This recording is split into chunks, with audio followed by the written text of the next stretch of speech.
صحابہ رضی اللہ عنہم اجمعین کی زندگی آئیڈیل ہے.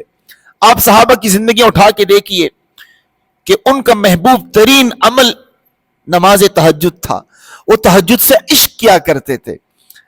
دو صحابی ہیں، ایک حضرت ابو درداء رضی اللہ عنہ اور دوسرے حضرت سلمان فارسی رضی اللہ عنہ. نبی علیہ الصلوۃ والسلام نے ان دونوں کو ایک دوسرے کا بھائی بنایا تھا.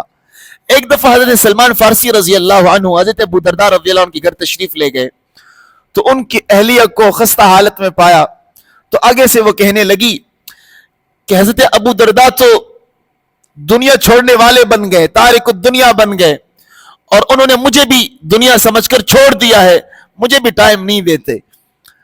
تو حضرت ابو درداء رضی اللہ عنہ جب گھر میں تشریف لائے، کھانے کا وقت تھا، دعا سلام کے بعد کھانے کا دسترخوان لگ گیا تو حضرت ابو درداء رضی اللہ عنہ سلمان فارسی رضی اللہ عنہ سے فرمانے لگے کہ آپ کھانا کھا لیجئے، میرا تو روزہ ہے.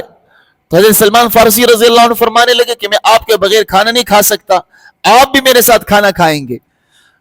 تو انہوں نے پھر اپنا نفلی روزہ توڑ دیا اور حضرت سلمان فارسی رضی اللہ عنہ کے ساتھ کھانے لگ گئے. پھر جب رات ہوئی انہوں نے سلمان فارسی رضی اللہ عنہ کے ایک کمرے میں سلایا اور خود اٹھنے لگے تو آپ نے ان کو روک لیا. آپ نے فرمایا نہیں، ٹھہر جاؤ، لیٹ جاؤ، آرام کرو. کچھ آرام کیا، پھر اٹھنے لگے. آپ نے پھر ان کو منع کیا کہ نہیں، آرام کرو. پھر جب کافی وقت گزر چکا تھا، تہائی رات میں خود بھی اٹھے اور اپنے بھائی حضرت ابو درداء رضی اللہ عنہ کو بھی اٹھایا، تہجد کی نماز ادا کی. اس کے بعد آپ نے فرمایا وَلِنَفْسِكَ عَلَيْكَ حَقٌّ، اے میرے بھائی، آپ پر آپ کی جان کا بھی حق ہے، آپ پر آپ کی بیوی کا بھی حق ہے، آپ پر آپ کے رب کا بھی حق ہے، تو ہر حقدار کو اس کا حق دے دو. آپ اندازہ لگائیں کہ صحابہ کو یہ کہنا پڑتا تھا کہ کچھ ٹائم بیوی کو دے دو، کچھ ٹائم اپنے آپ کو دے دو. یہ کیا ہو رہا ہے کہ سارا کا سارا وقت تم نے تہجد کو دے دیا، دن کو روزہ، رات کو تہجد. کچھ دنیا کا بھی سوچ لو.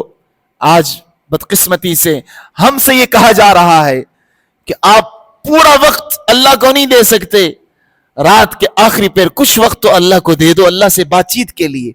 کہ زمین اور آسمان کا بادشاہ اس وقت ہماری ہر دعا سننے کے لیے تیار ہوتے ہیں اور پکار پکار کر کہتے ہیں من یدعونی فاستجیب لہ، کوئی ہے مجھ سے مانگنے والا کہ اس کی ہر ضرورت پورا کروں، اس کی ہر دعا قبول کروں.